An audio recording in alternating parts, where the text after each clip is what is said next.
Excuse me. How dare you touch me? মেয়ে মানুষ দেখলে মাথা ঠিক থাকে না?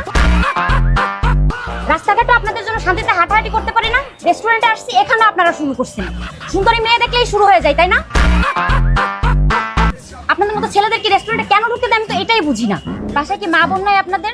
চিনেন না জানেন না একটা মেয়েকে এসেই টাচ করে বসছেন?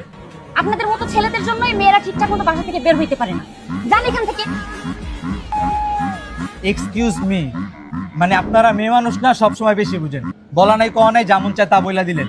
আমি কি আপনার সাথে লুতুপুতু করতে আসছি? ওই যে ওইখানে আপনার 500 টাকা পড়ে গেছিল, এটা আপনারা দিতে আসছি।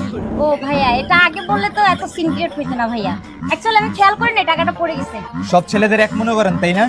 সরি ভাইয়া, দেন টাকাটা দিন। টাকা সরিতে সব সময় কাজ হয় না।